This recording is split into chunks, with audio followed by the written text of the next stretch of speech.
السلام عليكم ورحمة الله وبركاته. ازيكم يا شباب حبايب قلبي الغاليين طلاب تانية ثانوي؟ ان شاء الله تكونوا بخير. والنهاردة الحلقة دي مميزة جدا لان احنا هنتكلم مع بعض على المقالي اللي هو سيادة الوزير ربنا يسامحه لسه مقرره علينا، او قال ان هو مقرر علينا بالظبط من اسبوعين ولا حاجة، والطلبة ما لحقتش تتدرب عليه كتير، وبناء عليه ففي طلبة كتير لسه مش أقوياء في الكتابة. لكن ما تخافش، إن شاء الله الحلقة بتاعت النهاردة هتظبط لك الدنيا جدا بحيث إن أنت تقدر تكتب موضوع التعبير بسهولة ويسر وتاخد الدرجة النهائية كمان بإذن الله تعالى. تابع معانا الحلقة وإن شاء الله هتتبسط جدا. وطبعا اللي على الشاشة ده أنا، يعني أكيد أنت عرفتني بقى خلاص. ودي ارقام التليفونات للتواصل، الرقم اللي على اليسار ده للاتصالات، الرقم اللي على اليمين ده للواتساب. المفروض ان احنا هنبدأ بقى في الموضوع على طول عشان ما نضيعش وقت، وتكون الحلقة مش طويلة قوي وتكون مفيدة وفي صلب الموضوع مباشرة. يعني هتلاقي عندك تعليمات وكتابة وإرشادات كتابة الموضوع بتاعك اللي هو الأوفزاتس. بص يا سيدي، انا كاتب لك كام ملحوظه كده، والمفروض ان حضرتك تسمع معايا كويس الكلام ده وتسجله وتاخد سكرين شوت وتكتب الكلام ده عندك، وربنا يا رب يوفقكم باذن الله. ركز بقى معايا كده، هتلاقي عندك مكتوب اول حاجه خالص مطلوب كتابه 5 جمل، وكمان مطلوب منك من 5 إلى 6 كلمات في الجمله الواحده. معنى كده ان المجموع التوتال يعني هيكون يا سيدي ايه، من 25 إلى 30 كلمة. وانا عارف كويس قوي انك هتسأل نفسك دلوقتي، طب افرض نقص كلمتين زاد كلمتين 3، عادي ما يهمكش، مفيش مشكلة ان شاء الله. اهم حاجة ما تنقصش عدد الجمل، يعني يكونوا 5 جمل، ولو عايز تزود جملة كمان يبقوا 6 جمل تعدي، لكن اكتر من كده لا. 4 جمل لا ما تعديش، ما ينفعش ابدا. يبقى اول ملحوظة عند حضرتك ان الجملة عليها درجة، كل جملة عليها درجة، لازم تخلي بالك من الموضوع ده. تاني حاجة، يتم كتابة الجمل بجانب بعضها البعض وبينهم نقطة. حلو كده يا عم، عشان السؤال ده برضو اكتر سؤال بنتسأله، نكتب الجمل تحت بعض ولا جنب بعض؟ لا، زي القطعة بالظبط. اكتب لك اهو زي التكست، زي القطعة بالظبط انا بكتب موضوع التعبير بتاعي. بس احنا لما هنيجي نشتغل جوه الحلقة هنكتب الجمل تحت بعضها، ده للتوضيح بس، عشان هفهمك كام نقطة كده بتاعت الزتونة بقى بتاعت هير محمود، ازاي تكتب الحاجات دي بسهولة. الفعل طبعا كلنا عارفين ان مكانه رقم 2، وعندي ليك خبر مش حلو.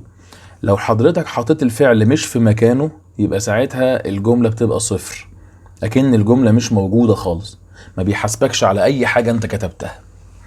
انما الفاعل مرن شوية، مكانه رقم 1 أو 3، ممكن كده وممكن كده. يعني ما عنديش مشكلة ان انا اقول ايش فوني ان معادي. تعالى كده نشوف المثال ده، ايش فوني ان معادي. وممكن تقولها بطريقة تانية، ان معادي فوني ايش، الاتنين صح. ممكن تقول ايش اشتيه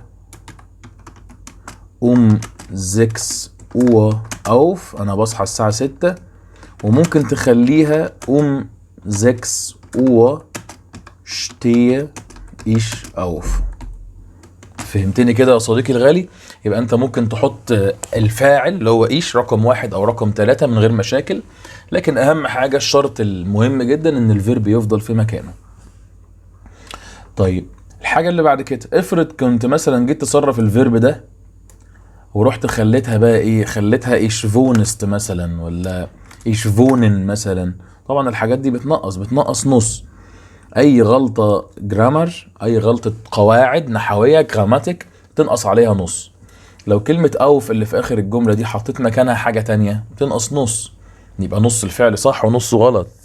لو جيت تقول ان معادي خليتها مثلا ام معادي، عارف انت الحتة دي هنشرحها كمان شوية في اخر الحلقة، برضو تنقص نص، الصح بتاعها ان. يبقى الاخطاء الجرامر بتنقص عليها نص، سواء كان اداه او تصريف او حرف جر غير مناسب او مقطع غير مناسب، الحاجات دي بتنقص نص على طول. طيب الكابيتال والسمول، الكابيتال والسمول المفروض ان كل 3 اخطاء بنص. في مره كده من المرات قالوا ان هيبقى ال6 اخطاء بدرجه. هتقول لي طب ما هي اقول لك لا، مش هي، لان 6 اخطاء بدرجه معنى كده انك لو غلطت 5 ما تنقصش حاجه خالص. يعني دي احسن من ال3 اخطاء بنص، انت فهمتني؟ التانية لو غلطت 3 تنقص نص، 4 5 تنقص نص، لكن اول ما توصل 6 تنقص درجه. فهمتني كده؟ طيب هو ايه اللي بيبدأ بكابيتال؟ هقول لك اهو، الموضوع سهل جدا، ركز معايا الله يخليك. كل الاسماء، اشخاص وبلاد واشياء، شفت ليها نغمه اهي، كل الاسماء اشخاص بلاد اشياء. حلو كده، خليك بقى فاكرها الله يخليك. الانجليزي مش كده، خلي بالك. يعني في الانجليزي كلمه تيبل ويندو ومش عارف تشير والكلام ده، الحاجات دي بتبقى سمول. لكن عندنا اي اسم كابيتال، ها تيجي ناخد امثله؟ ماشي عينيا، نغير بس لونها كده. يعني علي في اي مكان في الجمله هيبقى كابيتال. كايرو للبلد او مثلا يعني قصدي مدينه، او اي بلد اخرى سواء مدينه او حي او قاره او اي حاجه، كله كابيتال. كمان الكلمه اللي اسمها ابفل، واخد بالك؟ او فونونج مثلا الشقه، كل الكلام ده كابيتال. اي اسم شخص او اسم شيء او اسم بلد كله يبقى كابيتال يا صديقي، عشان تفضل فاكر الحته دي مهمه جدا في اي مكان في الجمله. هكتبها لك لحسن تنسى. في اي مكان في الجمله. كويس اهي، هلونها لك كمان عشان خاطر ايه ما تقوليش بقى ده انا كنت مش واخد بالي ولا حاجه. طيب السمول، انا عارف طبعا ان كلمه كابيتال وكلمه سمول مكتوبين كده شبه الفرانكو، بس معلش عشان بس التوضيح، هما مش حلوين خالص بس عشان التوضيح بس مش اكتر. السمول بقى او الكلاين بالالماني، ده يا سيدي اي شيء غير الاسماء، اي حاجه غير الاسم. يعني ايه؟ يعني حروف الجر سمول، ظرف الزمان ظرف المكان سمول، الادوات سمول، عندك كمان مثلا الافعال سمول، الصفات سمول، المقاطع سمول، ادوات الضمائر سمول، كله سمول، كله اي حاجه غير الاسماء. بس بص بصه كده، ركز معايا الله يخليك، الا اذا جاءت اول الجمله. برافو عليك، انا كنت عارف ان انت هتقولها صح. زي ده بالظبط، بص ايش هنا كابيتال، بص ايش هنا، بص سمول، ركزت في الحته دي. شوف هنا اللي هي زيكس الساعه 6 اهي سمول عشان في نص الجمله. لكن بص هنا بقت كابيتال عشان بقت في اول الجمله. فهمتني كده؟ يبقى اي حاجه سمول غير الاسماء. اكتب الموضوع على مرتين، ماشي؟ تعالى هكتبها لك برضو هنا اهي، رقم 9، الملحوظ 9. اكتب الموضوع على مرتين. يعني ايه؟ يعني اكتب الموضوع اول مرة بقلم رصاص او في صفحة كده زي دشت كده، او يعني هامش او حاجة شبه كده مسودة، وبعد كده ارجع عيد الكتابة من جديد بعد ما تكون صلحت الاخطاء اللي انت حفظتها هنا دي او الارشادات ديت. طريقة تزويد الكلمات، ما هو انا الجملة بتاعتي غالبا بتبقى 4 اجزاء، احنا متعودين عليها كده من سنة اولى. ازاي ازود كلمات بطريقة امنة من غير ما تبوظ لي الدنيا؟ بص على الكلمة دي اوخ ايضا، لما تيجي تقول انا ايضا طالب، ما تقولش انا طالب بس، قول انا ايضا طالب. كلمة جيان، انا بحب اعمل كذا، ما تقولش انا بسمع موسيقى وتسكت، قول ايش هور جيان موزيك، او ايش كوخ جيان بحب اطبخ. كمان الكلمة اللي اسمها نوخ، لما تيجي تتكلم عن نفسك وتقول انا اعزب، بلاش تقول انا اعزب وخلاص على كده ايش بين ليدش، لا قول ايش بين نوخ ليدش. ولو صفة عن الطقس مثلا او عن الشقة ان هي كبيرة قوي او الطقس بارد قوي، فساعتها حط زيا. ولو عايز تتكلم عن الشقة كمان انت ممكن تعمل حركة ذكية جدا جدا، اسمها ايه بقى؟ صفة. بص كده يا صديقي، صفة. يا سلام، كده بدل ما تقول صفة واحدة من كلمة واحدة بقوا 3 كلمات. نفس الحركة دي انت ممكن تعملها مع الفاعل. ها مركز؟ ممكن تقول فاعل und فاعل. لا مش فاهم يا هير. يعني لما تيجي تتكلم عن نفسك الأحسن انك تقول mein Freund und ich، أنا وصاحبي. شفت الفاعل بقى كام كلمة لوحده؟ بقى 4 كلمات. ده مش بس كده، ده هير محمود بيضحي النهارده. انا هقول لك على هدية جامدة جدا. مش يا ابني الفعل هيجي بعديهم مباشرة؟ طب ما هو اي فعل هنا هيبقى اخره ايه؟ ايه ان. فهمت اللقطة بقى ولا لسه ما فهمتش؟ لو انت من طلابي خلاص انت كده فهمت، واحنا شرحنا الكلام ده قبل كده. بس لو انت جديد علينا واول مرة تتفرج علينا، يلا اعمل لايك كده وسبسكرايب بس، يعني مش مشكلة ما يهمكش. انا اللي يهمني مصلحتك دلوقتي، سيبك من القناة. الفكرة كلها ان حضرتك لما هتخلي الفاعل جمع، الفعل هيبقى بشكله الرسمي بالمصدر، وتريح دماغك خالص من تصريف الافعال القوية والضعيفة والشاذة والحوارات اللي انت عارفها بتاعت الجرامر بتاعنا ده. فطبعا يبقى انت كده كسبت من ناحيتين. فهمتني كده يا عم؟ طيب تعال نبص هنا كمان، نبص هنا بصة كده. لو المطلوب رسالة، كل اللي هتعمله، بص هكتب لك ايه، هتزود تحية مقدمة او خليها في المقدمة، ووداع في النهاية، وكمان زائد جملة افتتاحية. ازاي اعمل الكلام ده؟ ازاي يا عم؟ ده سهل خالص. يعني انت هتقوله ليبر مثلا لو انت بتكلم ولد، فهتقول ليبر توم. ولو بنت فهتبقى ليبي يعني عزيزتي او حبيبتي مثلا بيترا. ولو عايز تريح دماغك وتقول هاي لأي حد ينفع عادي، هاي محسن. يلا يا عم، يبقى ده كده ايه، ده الحتة اللي بقولها في الأول خالص زي ما اتفقت معاك، دي التحية اللي في المقدمة. والجملة الافتتاحية بادئة بحرف سمول. خلي بالك خلي بالك، حرف سمول هو اللي بتاع قلبها كابيتال لوحده. يا نهار أبيض يا نهار أبيض. ستوب يا حبيبي. في جيتس دير، كيف حالك؟ بس كده، هي دي الجملة الافتتاحية. وبعد علامة الاستفهام مباشرة ابدأ بكابيتال تاني، عشان خاطر ده بداية جملة جديدة. لكن أنا ليه هنا بدأت بسمول؟ لأن المفروض الجملة هنا فيها كوما، آخر التحية في كوما. والله أنت عايز تقول ليبر مع المذكر، تعالوا نعمله أزرقيكا، أو ليبي مع المؤنث أحمريكا، أو هاي مع أي حد وخلاص، أهو محايد قشطة أي حاجة. في جيتس دي اهو اول حرف سمول اهو، خلي بالك.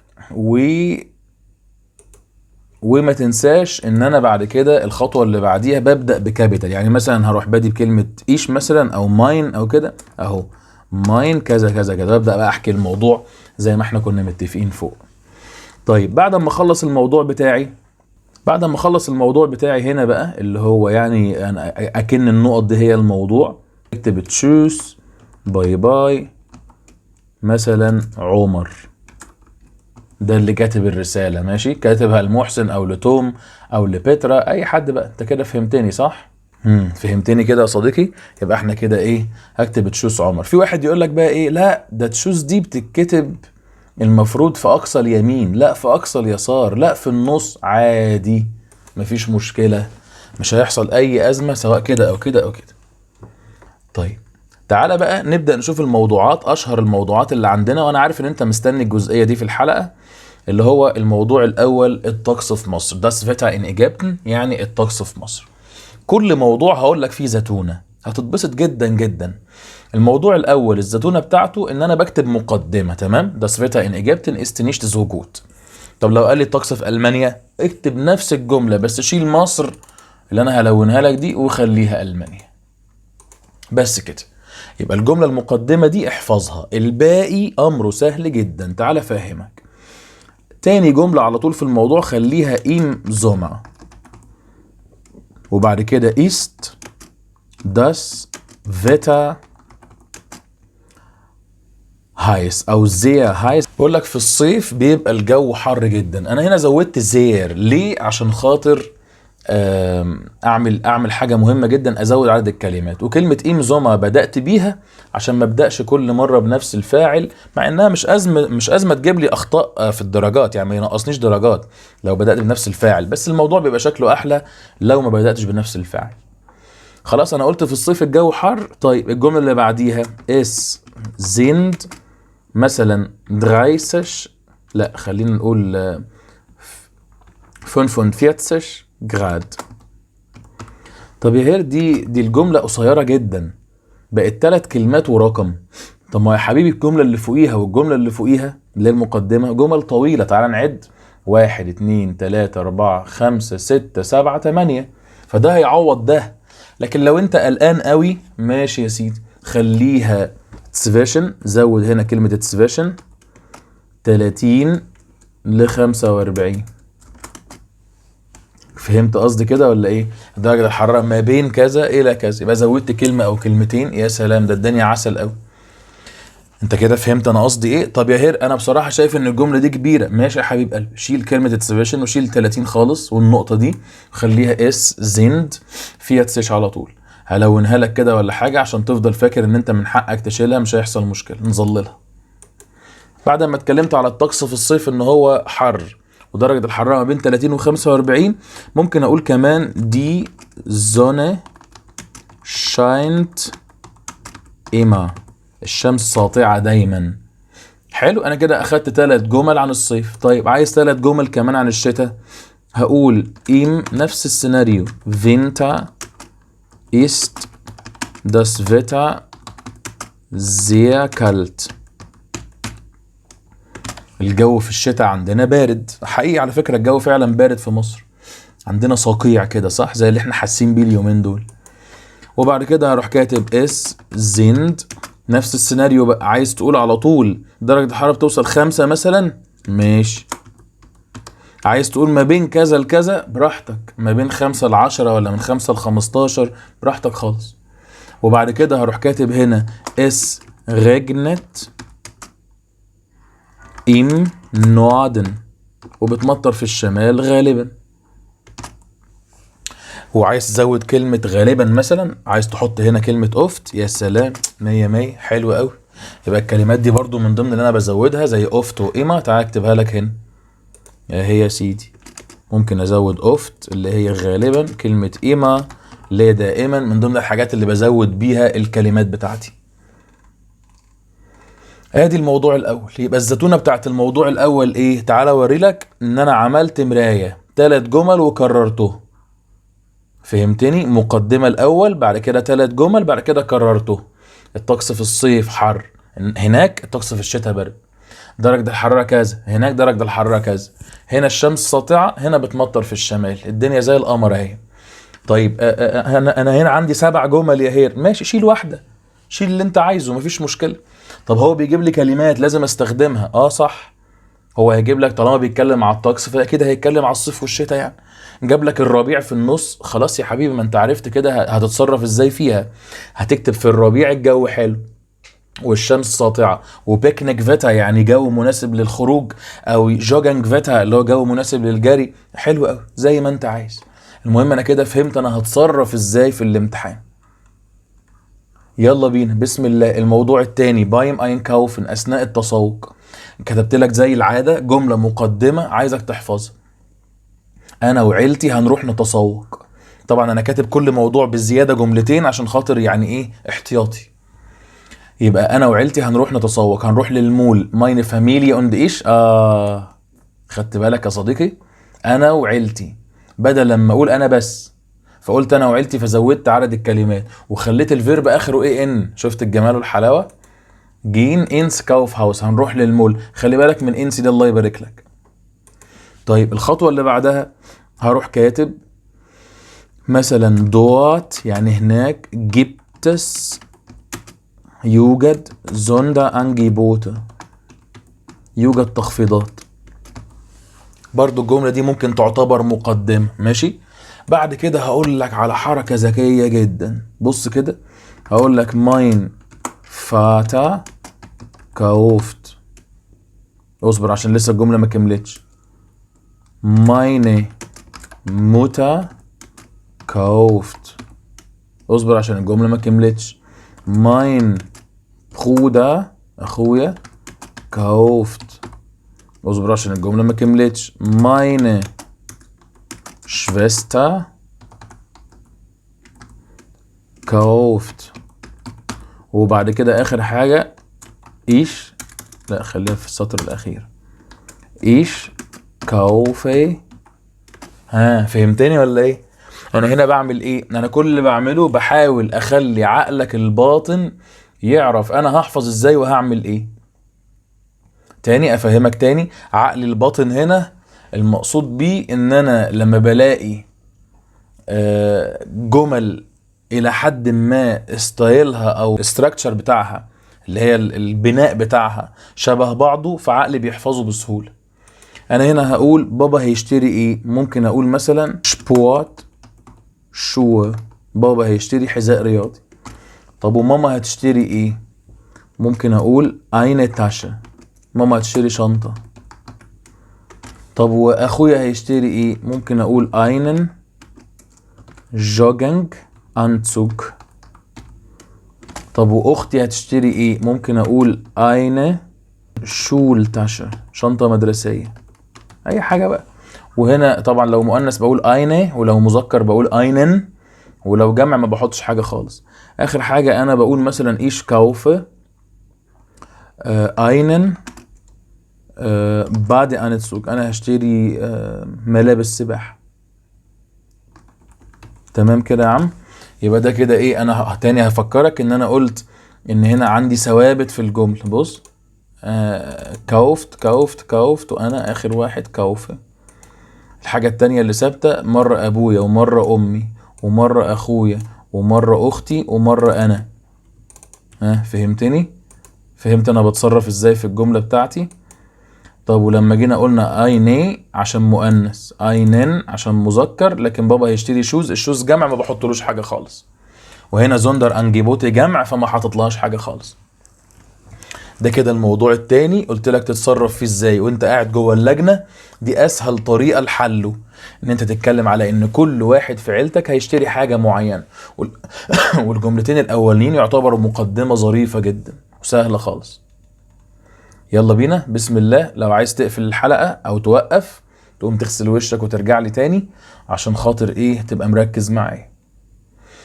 الموضوع الثالث اسمه meine Familie und اللي هي اسمه دي هوبس، يعني بعد كده انا كاتب meine Familie und ich haben viele Hobbys. يا هير محمود، ده انت عملت نفس الحركة. صح، برافو عليك، عملت نفس الحركة اللي هنا. انا وعيلتي هنروح المول، هنا انا وعيلتي عندنا هوايات. طب احنا ممكن نعمل نفس الحركة يا هير بتاعت فوق اللي هي كل واحد في عيلتي بيعمل حاجة. يا سلام، طبعا ممكن. ركز كده، بس هشيل كلمة كاوفت واحط مكانها شبيلت. بص اللي بعده شبيلت، اللي بعدها شبيلت، اللي بعدها شبيلت. شفت انا بسهل عليك الدنيا خالص. انا ممكن اقول 50,000 هواية تانية. ممكن اقول مثلا ان في حد بيجمع طوابع بوسطة، وحد بيلعب بوكس، وفي حد مش عارف بيعمل ايه، بيمارس رياضة، بيخش على الكمبيوتر، بيتصفح الانترنت.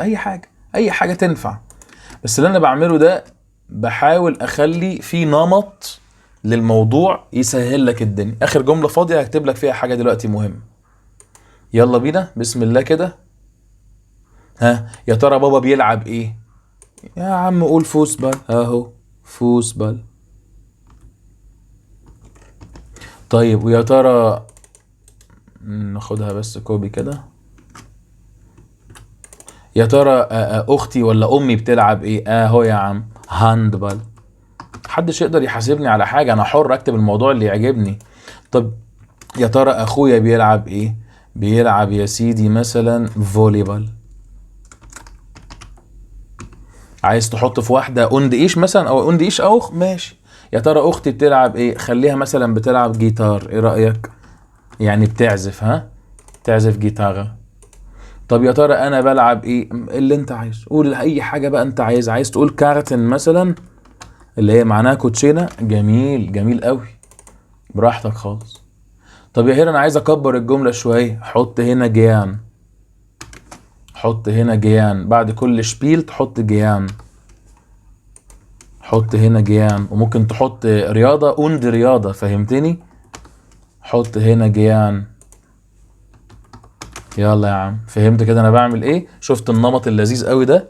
طب وفي اخر جملة اكتب فيها ايه؟ هروح كاتب ايش finde Hobbes sehr wichtig. انا شايف ان الهوايات مهمة جدا. فهمت كده انا اقصد ايه؟ الموضوع بقى ظريف قوي قوي. يلا بينا الموضوع الرابع، مكتوب mein Tagesablauf، يعني روتيني اليومي. ها مكتوب عندك ايه؟ 6 Uhr stehe ich jeden Tag auf. كل يوم بصحى الساعة 6. دي الجملة المقدمة، هتكتبها كده كده سواء طلبها منك او ما طلبهاش، طالما تتكلم على روتينك اليومي هتكتبها. طب افرض قال لي يا هير روتيني اليومي في يوم الاجازة مش في يوم الدراسة، ماشي، هي بس بدل 6 خليها 10 بس. انا بدأت بقوم 6 Uhr صح؟ طب تعالى اوريك حاجة ظريفة جدا. انا هعمل كده في كل الجمل. شفت انا عملت ايه؟ شفت هير محمود مدلعك ازاي يا واد؟ وهروح كاتب هنا ايش بنفس الطريقة. معلش هنعملها كوبي وبيست مرة كمان. بص انا عملت ايه؟ مش هو بيقولي روتيني اليومي؟ ماشي، انا هطلع بقى ايه اذكى منه. الساعة 6 انا بعمل كذا، و7 بعمل كذا، و8 كذا كذا، و15 كذا كذا كذا، و17 كذا كذا كذا، و20 ولا خليها 22 كذا كذا. خدت بالك ايش موجودة رقم كام؟ رقم 3. اما الرقم 2 هنا مكان الفراغ ده هنحط ايه؟ يلا مين يقول لنا؟ برافو عليك، هنحط الفيرب. صح كده. يبقى الساعة 6 انا بعمل ايه؟ انا بصحى صح؟ ده اللي هو احنا كنا كاتبينها فوق. ماشي، ممكن نروح مزودين هنا ايه حاجة كده في النص هقولك عليها في الاخر. يبقى الساعة 7 انا هعمل ايه؟ هقول nehme ich بعد كده das Frühstück. يبقى الساعة 7 انا بفطر، مش انا يا ابني صحيت الساعة 6 افطر الساعة 7. الساعة دي كنت بقى بروق الغرفة، كنت بستحمى، اكتب اللي انت عايزه. الساعة 8 بعمل ايه؟ gehe ich يلا in die Schule، بذهب الى المدرسة. جميل قوي. طب والساعة 15 بعمل ايه؟ اهو ممكن اقول نيمي ايش، نفس الجملة اللي فوق، كوبي وبيست الجملة اللي فوق، بس بدل فرشتك هكتب وجبة تاني das Mittagessen، بتناول وجبة الغداء. طب والساعة 17 بعمل ايه؟ اهو يا سيدي mache ich die Hausaufgaben. الجملة على فكرة مكونة من، احنا كمان ممكن نخلي عدد الكلمات اكتر. لو خليت رقم 7 مكتوب زيبن، ها ممكن تعملها كده لو انت يعني حابب تزود كلمات بزيادة قوي يعني، ها بس مش مشكلة، ممكن كده وممكن كده ما يحصلش أزمة. يعني لو عدينا الكلمات من غير رقم 7 يبقى كده 2 3 4 5 6. انا عايز كل جملة تبقى مينيمم 5، فالخمسة كده زي الفل، لو 6 يبقى زي القمر، اكتر يبقى حلو قوي. طيب هنا هو بقى هنا المفروض ان في جملة انا زودتها كده بس مش بادئة بكلمة قوم زيبت سين قوة او قوم اي حاجة قوة. ماشي، انت ممكن تروح كاتب له ام ابند مثلا sehe ich ein bisschen fern، بتفرج على التلفزيون حبة صغيرين. عايز تخليها höre ich موزيك، ماشي يا عم براحتك، بسمع موسيقى اسهل بصراحة من الكلمة اللي مكتوبة. طب ولو عايز اقول الساعة 22 هعمل ايه؟ عايز تقول شلافي ايش على طول؟ حلوة بس تبقى الجملة قصيرة، خليها كده اطول شوية gehe ich ins Bett، هذهب الى السرير. وده كده روتيني اليوم، انا حر بحكي الروتين بالطريقه اللي انا عايز. واحلى حاجه كمان ان انا ما بداتش بايش، انا خليت ايش رقم 3 والدنيا كده ماشيه ايه حلاوه زي الفل. الموضوع الخامس ein Deutsch Kurs. اول جمله زي ما اتفقت معاك، يلا بينا ها صلي على النبي. اول جمله زي ما اتفقت معاك هي جمله مقدمه بتتحفظ، الباقي كله بيتفهم النمط بتاعه. انا هنا اتكلمت في اول جمله قلت له ايم زوما، برضو في الصيف.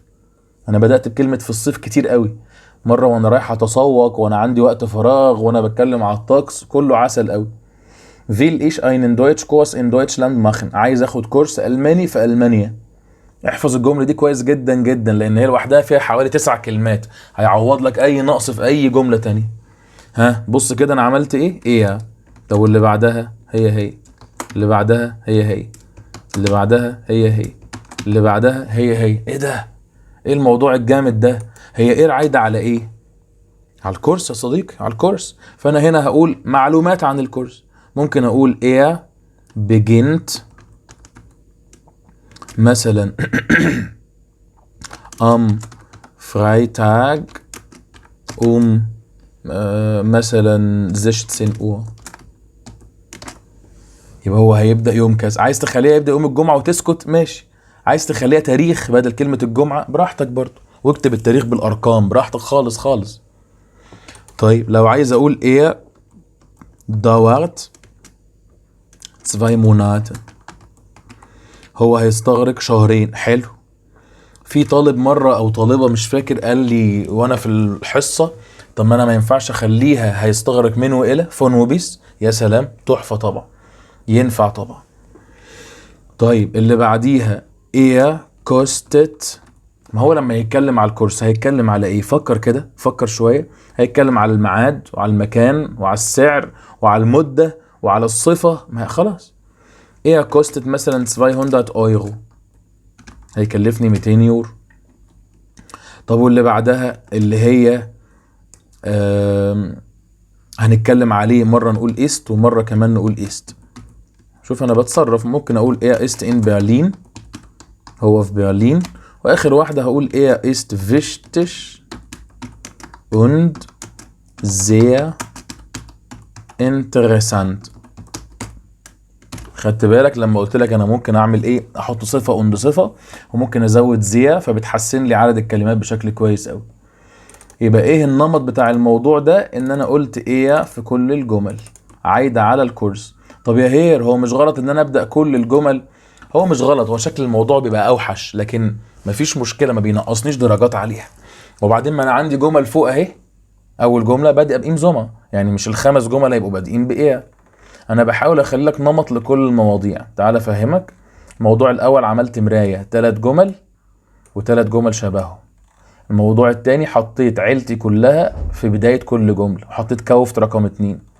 الموضوع التالت حطيت عيلتي كلها في بداية كل جملة وشبيلت او فعل يلعب رقم 2 وحطيت جان رقم 3. الموضوع الرابع بدأت بالساعة، الساعة كذا هعمل كذا. الموضوع الخامس بدأت بإيه. الموضوع السادس بقى اللي هو شقتي، قلت ich möchte heute über meine Wohnung sprechen، عايز اتكلم عن شقتي، وهخلي الموضوع كله يبدأ بزي، واخد بالك؟ وهقول اي معلومة اي حاجة انا حتى مش مجهزه والله، اللي هيجي على بالي هقوله لك. لما اجي اتكلم عن الشقة صفاتها sie ist groß und hell، هي كبيرة ومنورة. عايز اتكلم على حجمها هقول sie ist 100 متر مربع. حط رقم 2 بقى من فوق، مش عارف اعملها ازاي من الكيبورد دي، بس 2 بتبقى فوق شوية، وممكن تخليها كده كوادرات متر، يعني متر مربع. طب ولما نيجي نتكلم على عدد الغرف هقول زي هات 3 فيها 3 غرف. طب لو عايز اتكلم على الطابق بتاعها اقول زي ليكت، هي تقع im dritten Stock. طب يا هير كلمة الدور الثالث صعبة عليا، خليها im Erdgeschoss براحتك، اهم حاجة im مش in. Erdgeschoss يعني الدور الارضي، دي اسهل شوية عشان موجودة في كلمات الوحدة. اخر حاجة عايز اتكلم على التكلفة بتاعتها، ماشي زي كوستت مثلا 500 بفند، عشان كتبنا ايرو مرة قبل كده. ايمونات بتتكلف 500 جنيه في الشهر. فهمت؟ انا كل برضو النمط الثابت بتاع الموضوع ده ان انا اتكلمت على الشقة وقلت زي في كل البدايات اهي. مرة زي ليكت ومرة زي كوستت، شبه قوي قوي الموضوع بتاع الكورس، ولكنه ايه بقول زي بدل ايه. طيب رائع جدا. تعالى بقى هنا نقول بسم الله ونخش على جزء تاني في الحلقة. ناخد فاصل كده، وانت كمان خد فاصل، وتعالى بينا نتكلم على تعليمات وإرشادات حل الإيميل.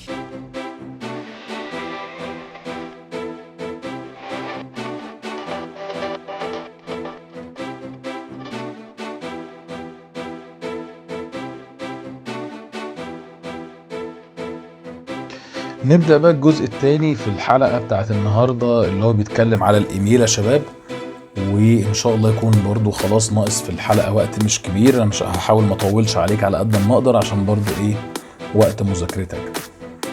مكتوب هنا تعليمات وإرشادات حل الإيميل. الراسل والمرسل إليه أنا هكتب لك جنبيهم إيه يتم عكسهم، يعني اللي فوق بيبقى تحت واللي تحت بيبقى فوق. فهمني كده؟ هوريك مثال في آخر الملزمة أو في آخر الحلقة النهاردة. عدد الإجابات 3، وبيكون في جزء في الأول كده رد زي إيه، زي مجاملة كده. هو دايما بيحط لك زي مقدمة. يعني مثلا يجي يعمل لك إزاي: أنا بقضي أجازة في اسكندرية، أنا اشتريت مش عارف إيه جديد، أنا داخل فيلم في السينما، بكرة أجازة، أنا عملت حاجة كويسة. فأنت تروح تقول له إيه das ist gut. يعني أنا هكتب لك هنا زائد أو das ist toll، أو يقول لك أنت اشتريت شقة جديدة مبروك، أو كيف حالك. ممكن ترد على الحاجات دي بدانكي وخلاص وصباح الفل على كده. طب لو ما ردتش خالص ما تخافش، مش هيحصل مشكلة. أهم حاجة ال3 إجابات. الحاجة الزيادة المجاملة أو المقدمة اللي في الأول دي مش تفرق كتير، الأحسن رد عليها احتياطي. لكن لو ما ردتش ما تبقاش قلقان، يبقى أنا هعكس الراسل والمرسل إليه، ثم هعمل عدد الإجابات 3، والإجابات لازم تكون كاملة. في حاجات ثوابت بقى اللي هي مجرد ما تعملها تاخد عليها درجات. يعني افتكر كده أيام زمان لما كنت بتاخد رياضة أو حساب، كان بيقولك إن الخطوات عليها درجات. مجرد ما تحط الخطوات دي انت كده كسبت درجات على طول. يعني لو لقيت دو او زي جوه السؤال حولها على طول ايش. وكلكم عارفين ان ايش بتاخد تصريف الفيرب ايه، يعني ايش كومي، ايش فوني، ايش هايسه، وهكذا. لما نيجي نتكلم على داين او ايه اللي هي ملكك او ملك حضرتك، حولها على طول ماين. طبعا لو داينه تبقى ماينه، دي حاجات معروفه. واللي بعديها حولها مية. لما تلاقي ديا او اين نحولها مية. دي اللي هي في سؤال الحال او في سؤال الاعجاب. عجبك الفيلا، عجبتك الفيلا، او عجبك طعم الاكل، فانا هرد اقول ايه اس جفالت مية او اس شمكت مية. لما تلاقي كلمة قالتها ديا عوض بايه هو. حتى لو انت مش مقتنع معلش سامحني، بس ده مش وقت اقتناع، ده موضوع يكبر شرحه ويطول شرحه، وهنخليه يعني قدام شوية. الكلمة اللي قالتها ديا هتقولي طب ازاي مثلا التفاحة والجبنة والقهوة والسمكة مذكر؟ معلش ده مش وقته دلوقتي. هي قالتها ديا عوض بإيه، حتى هتلاقي آخرها إيه ده لو انت واخد بالك، ده بيسهل الدنيا شوية.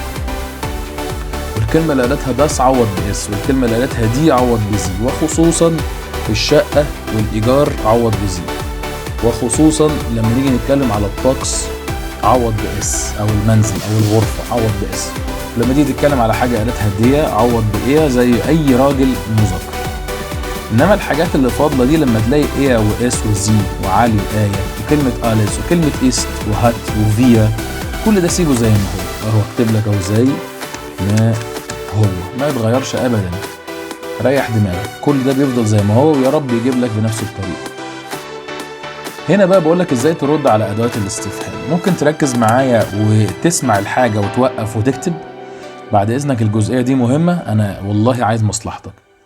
لما هنيجي نلاقي سؤال بفو، انا هقول ان لو كان مدينة، وهقول ام سامعني لو الكلمة اداتها ديا او داس.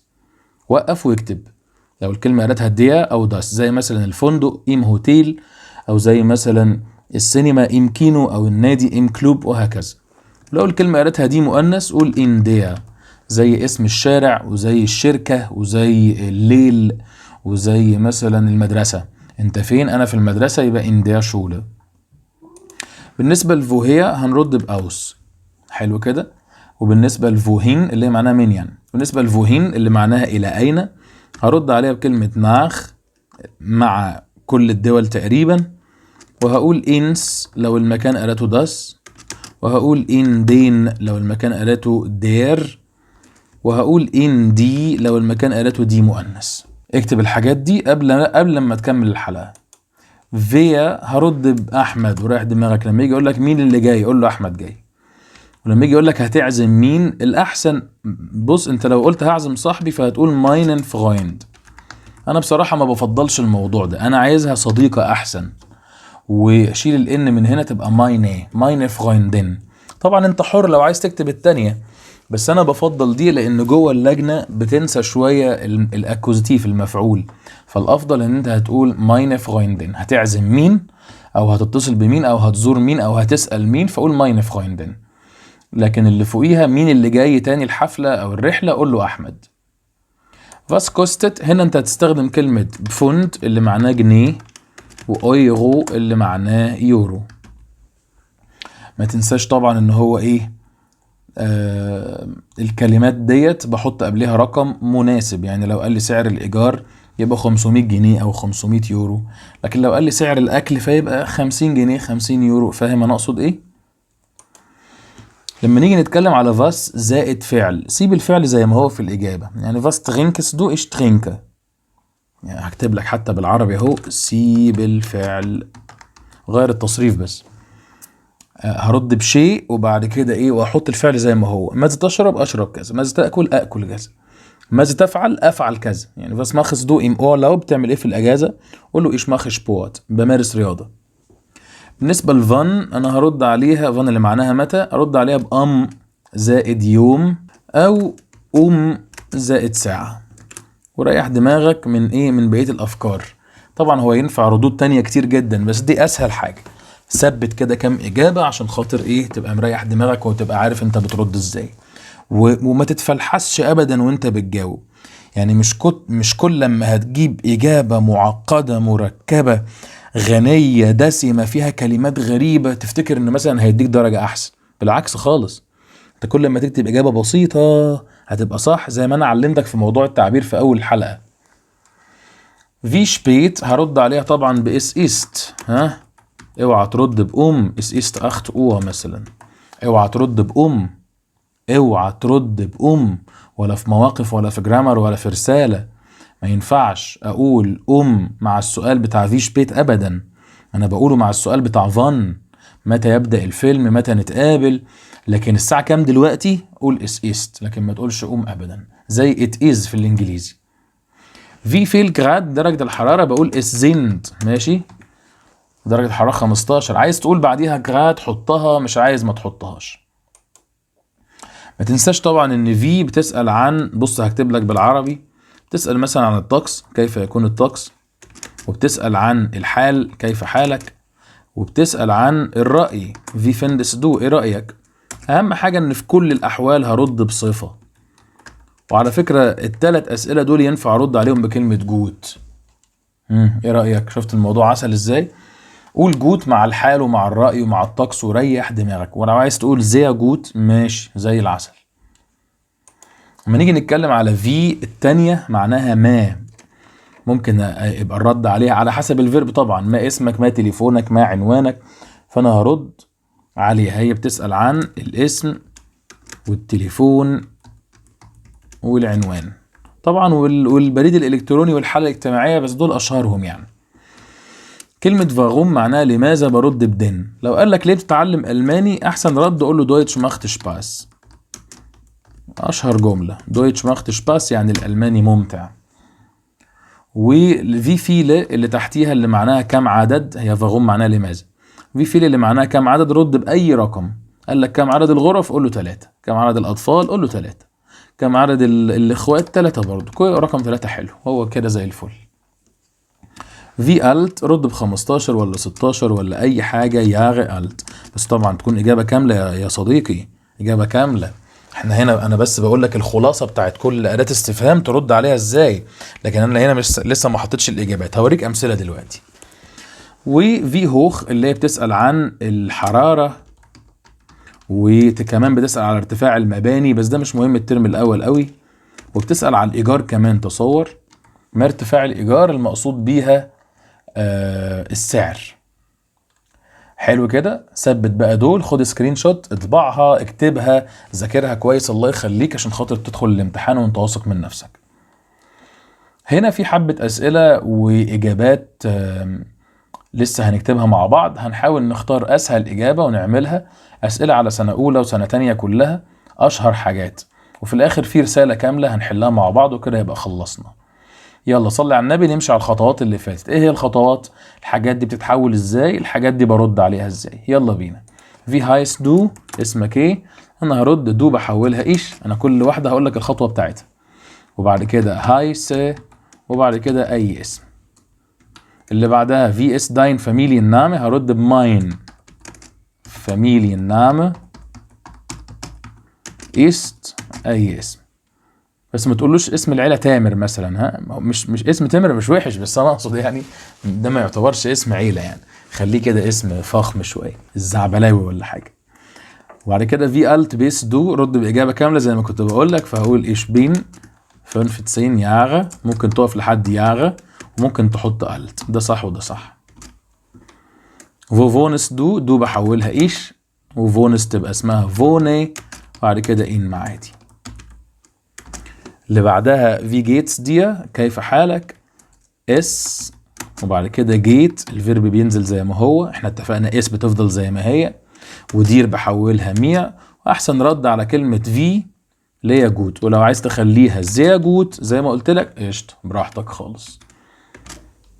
اللي بعدها اللي هي فيا اس داس، مين ده، فانا هرد عليها واقول داس است، احنا اتفقنا داس بتفضل داس ماشي، وفير برد باحمد. انا بصراحه بحب اسم احمد عشان احمد اخويا الكبير. بعد كده فاس اس دو جان، بتحب تاكل ايه، فانا هقول دو بحولها ايش، وبعد كده اقول اسي واحط جان، وفي الاخر مثلا فيش. اشمعنى اخترت فيش؟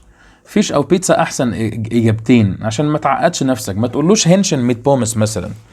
ليه هي غلط؟ لا مش غلط، بس انت لما هتكبر وتكتر هتغلط اكتر. ريح دماغك واختار اسهل حاجة. بعد كده ما هو كذا كذا المفضل، فانت قول له ماين ليبلينجز كذا كذا ايست كذا كذا. لو قال لك اكلك المفضل قول له برضو فيش. مشروبك المفضل قول له تي، اسهل حاجة. بلدك المفضل السفر مثلا قول له أليكس او قول له دويتشلاند، اللي انت عايزه. بتتغدى فين؟ هي فو برد عليها بإن او بتسو هاوس مثلا، فانا ساعتها هرد عليه واقول له دو بحولها ايش، وبعد كده اسي، وبعد كده تسومي تاج. انت حر بقى، عايز تقول تسو هاوس صح، وعايز تقول ام ريستورون صح برضو. طيب اللي بعدها فاس كوستت اين كيلو ايبفل. هنا كيلو التفاح بيكلف، يبقى الكيلو مفرد، فانا هبدأ بيه هقول اين كيلو ايبفل كوستت مثلا 5 ايرو، على حسب احنا في مصر ولا في المانيا برضو. في فيندس دو دي فونونج، دو بحولها ايش، فيندس تبقى فيندي، والشقة هعوض عليها بزي زي ما فهمتك، وبعد كده اقول جوت، احسن حاجة ريح دماغك. بعد كده نفس السؤال بالظبط بس بصيغة مختلفة، فهقول دي فونونج جيفيلت مية، دير بحولها مية. كم عدد الغرف في الشقة، فانا هقول زي هات ماشي. هات دي فونونج يبقى زي هات، هات بتفضل زي ما هي. درايت سيما، انا قلت لك ان احسن رقم 3 ده، ريح دماغك. بعد كده بيقول لي في كروس اس دي فونونج، يعني حجم او مساحة الشقة، فهقول له زي است مثلا 100 متر مربع زي ما كنت قلت لك هناك، فكوادرات متر عشان بس اعرف اكتبها على الكمبيوتر. بعد كده يا سيدي وصلنا لحد السؤال اللي بعده اللي هو في فيل كوست دوت دي ميتر، الايجار سعره قد ايه، فانا برضو هعوض عن دي ميتر زي ما عوضت عن دي فونونج بزي. وقلت لك مش لازم اقتناع هنا، مش لازم تقول لا ده الايجار ازاي، اقول هي، هم الالمان بيقولوا كده، دي مش لغتنا احنا. فهقول زي كوستت 400 جنيه او 400 يورو شغال. وعايز تحط بعديها ايمونات مثلا ماشي، عايز تسيبها كده زي الفل. اللي بعده مكتوب was machst du gern، بتحب تعمل ايه، او was ist dein Hobby، او was machst du in der Freizeit. التلاتة بيدوا نفس المعنى وممكن ارد عليهم بنفس الرد. اقول ich höre gern Musik، انا بحب اسمع موسيقى، انا حر.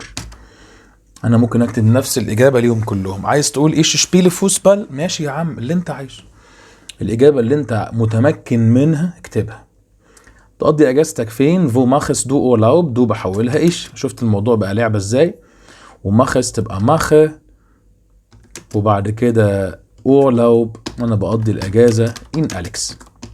انا عن نفسي بحب اختار اسهل اجابه، ما بحبش اعقد الدنيا خالص. فان تريفن فيا اونس، هنتقابل امتى؟ انا قلت لك فوق ان فيا بتفضل فيا، تعال نطلع نشوفها.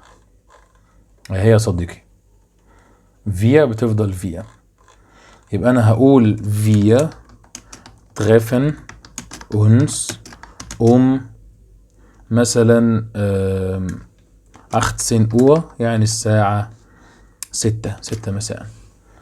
بعد كده فان hast du Geburtstag، عندك عيد ميلاد امتى؟ فاكر لما قلت لك لما تلاقي السؤال بفان رد يا اما بام يوم يا اما بقوم ساعة، اريح حاجة. فانا دو بحولها ايش، وهاست تبقى habe Geburtstag am Freitag. ينفع بدل كلمة am Freitag اخليها morgen، عندي عيد ميلاد بكرة؟ ينفع. انا هكتب لك الاجابتين اهو. شفت am Freitag خلاص كده اتسجلت في الحلقة صح؟ ممكن نشيلها ونقول morgen، عندي عيد ميلاد بكرة، خلاص على كده. wie viel Grad sind es؟ فانا هرد بإس. sind دي اهم خطوة، es sind وبعد كده 20 Grad. واللي بعديها في اس das Wetter، كيف يكون الطقس؟ عايز اعوض باس زي القمر، مفيش اي مشكله. es ist sehr kalt. انا بصور الفيديو وتقريبا درجه الحراره 5 تقريبا يعني. اللي بعديها wo regnet es heute، هو الدنيا بتمطر فين النهارده؟ فهقول es regnet. عايز تقول in أليكس؟ والله ينفع.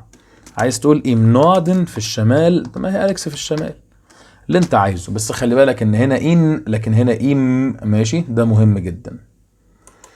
ده بقى اقتراح، ده مهم جدا. طالما لقيت سؤال بهل في اقتراح فمكتوب جين فيا انس كينو، معناها ما تيجي نروح السينما. هنا مش هتسيب فيا زي ما هي، لا انا هقول das ist eine gute Idee. ده جود ايديا يعني فكرة كويسة. hast du kein Geld dabei؟ هنا حاطط لي كاين، شفت الفخ ده؟ يعني عايزنا نرد بايه؟ عايزنا نرد بضخ. انت ما معكش فلوس، فانا هنا هرد واقول ايه؟ ضخ ich habe viel Geld. لا ده انا معايا فلوس كتير، واحط ضباي في الاخر. كلمة ضباي يعني بحوزتي، يعني في جيبي. لكن لو قلت ich habe Geld في المطلق يعني انا معايا فلوس عموما، في بنك بقى ولا في ارض ولا في حاجة زي كده. Wie lange dauert die Reise؟ هي الرحلة تستغرق قد ايه؟ عوض بزي، وبعد كده اقول dauert eine Woche. ده احسن اجابة. ما تدخلش نفسك في قصة ان انا هجمع اقول 3 ايام ولا 3 شهور، وما تدخلش نفسك في قصة الاكوزاتيف بتاعت يوم او شهر اللي هي einen، عشان دي مش حلوة قوي. Wann stehst du auf؟ تصحى الساعة كام؟ الجملة الشهيرة جدا هقول ايش، دو بحولها ايش، stehe 6 Uhr auf. نفس الكلام اللي كان في موضوع التعبير. فان räumst du dein Zimmer auf؟ بتروق الأوضة بتاعتك امتى؟ لو انت فاكر من 5 دقايق بالظبط كنت بقول لك ان فان برد يا اما بام يا اما بقوم. دو بحولها ايش. انا طبعا زهقتك، الموضوع بقى بسيط خالص. الرسالة ان شاء الله مضمونة اكتر حتى من الموضوع. دو بحولها ايش، وداين بحولها ماين. ايش غايمة ماين، ولا ممكن اقول اس، والله ممكن برضه انا بروقها. ايش غايمة اس 8 Uhr auf. اوعى تنسى اوف اللي في اخر الجملة بتاعت المقطع المنفصل. هتعمل الحفلة فين؟ فهتقول دو بحولها ايش mache sie zu Hause، هعملها في البيت، او im Club يعني في النادي. ده صح وده صح. في اس دي كوشة، كيف يكون المطبخ؟ عوض بزي وبعد كده اقول ist modern. طب يا مش انت قلت لنا جوت؟ براحتك يا عم مفيش مشكلة اللي انت عايزه. يلا عشان خلاص قربنا نخلص اهو، انا طولت شويه. لا لسه في سؤال هنا بيقول لي غجنة اس امزوما هي بتمطر في الصيف من كايرو. السؤال ده المفروض ان انا كنت متفق معاك، يعني انا حاطهولك مخصوص عشان افهمك الفخ. كنت متفق معاك ان انت لما تلاقي سؤال بهال قول يا، لكن لو السؤال بهال منفي قول دخ. لكن السؤال ده ما ينفعش نقول ولا يا ولا دخ. هي مش بتمطر في مصر في الصيف ابدا، وبناء عليه فانا هقول 9 اس regnet im Winter. مركز كده؟ تمام. ننزل بقى على اخر صفحة خالص، دي رسالة جاهزة. ممكن توقف هنا الفيديو وتبص على الرسالة دي قبل لما انا احلها لك، وتشوف الحل بتاعك شبه الحل بتاعي ولا لا. يلا هسيب لك 5 ثواني توقف وتحل في ورقة خارجية وترجع تاني، اعتبره امتحان حقيقي. يلا بسم الله. اول خطوة اتفقنا عليها ان انا هخلي علا فوق وكورينا تحت. مركز؟ انا هكتب اول حاجة خالص هكتب هاي علا. كويس. كوما. تقول لها بكرة الجمعة، وده نهاية الاسبوع عندنا في مصر. يعني علا بتقول لكورينا ان ده نهاية الاسبوع عندنا في مصر. ارد اقول على الكلام ده؟ رد هنا وقول das ist toll، هذا رائع. بس كده؟ طب هي ليه سمول؟ عشان فوق في كوما، بعد الكوما سمول. طب لو ما ردتش عادي براحتك، تقول لها زاج مال. زاج مال يعني تيل مي، قولي لي فان هابت اير فوخن اند ان دويتشلاند، انتوا اجازتكم امتى في المانيا؟ فانا هرد ايه ده؟ انا هرد تحت بعض ولا جنب بعض؟ هنا ما يهمكش براحتك. هبدأ بحرف كبير بقى، ماشي؟ وايرا احولها فيا، يبقى فيا هابن Wochenende am Samstag und am Sonntag. احنا عندنا اجازة نهاية الاسبوع السبت والحد. بعد كده سألتها السؤال رقم 2، بتقول لها wann stehst du normalerweise am Wochenende auf؟ ايه الكلمة دي؟ اول مرة في حياتي اشوف الكلمة دي مش موجودة في الثانوي خالص. نورمال شبه نورمال بتاعت الانجليزي، عادي يعني او طبيعي. طب والله ممكن اخمنها. طب لو ما خمنتهاش يا عم ما يهمكش، فوتها. يعني هو بيقول هنا بتستيقظ امتى عادة. طب لو ما عرفتهاش عادي ولا تفرق معاك، مش لازم كل الكلام تترجمه. فيبقى بتستيقظ امتى عادة، او بتستيقظي امتى علشان هي بنت يعني. فهي هتقول لها دو بحولها ايش، وبعد كده شتيه 6 Uhr auf. عايز تحط نورمالرفايزه حطها، مش عايز ما تحطش. بعد كده بتقول لها فاس ماخس دوجا، بتحب تعملي ايه؟ زي ما انا اتفقت معاك قول لها ايش كوخي جان. شفت انا بسهل الدنيا ازاي؟ انا بحب اطبخ وخلاص على كده. واخر حاجه خالص هروح كاتب كوغينا. خلاص انا كده خلصت. بالله عليك يا شيخ الموضوع صعب؟ ده مفيش اسهل من كده. واحنا يا سيدي خلصنا خالص دلوقتي. وعايز اقول لك اني والله الحلقه كانت طويله، بس حسيت ان هي ما اخدتش مني وقت، لان هي شيقه وممتعه. واتمنى تكون انت شفت الحلقه لحد اخرها. انا عارف طبعا ان مش اي حد بيكمل الحلقه لحد اخرها، دي الناس المحترمين المجتهدين اللي بيسعوا بجد ورا الدرجات العاليه وورا المستقبل العالي المحترم. وربنا يا رب يوفقكم، وانا والله بدعي لكم من قلبي، حتى وانا بصلي والله بدعي لكم. انا شغلي الشاغل ولادي، انتوا كلكم ولادي. انا عايز لكم الخير دايما والله، سواء الفيديوهات اللي بنعملها او الحصص اللي بنعملها. وما تنساش ان رقم التليفون بتاعنا لو عايز تتواصل معانا 0398400250. ده الرقم الاتصالات، ده اللي هو عليه الاتصالات، يعني هو الاتصالات للاتصالات. وتعالى نكبره شوية. لكن الرقم التاني اللي هو 012 ده رقم للواتساب، اتصل بيا على الواتساب بس ابعت لي رسالة واضحة الله يخليك. 01066. ماشي يا سيدي، اشوفك على خير بإذن الله في فيديو قريب، اشوف طلابي بقى على خير ان شاء الله في المكان اللي احنا نتقابل فيه. ربنا يكرمنا واياكم بإذن الله بكل خير. سلام يا حبايبي، بالتوفيق.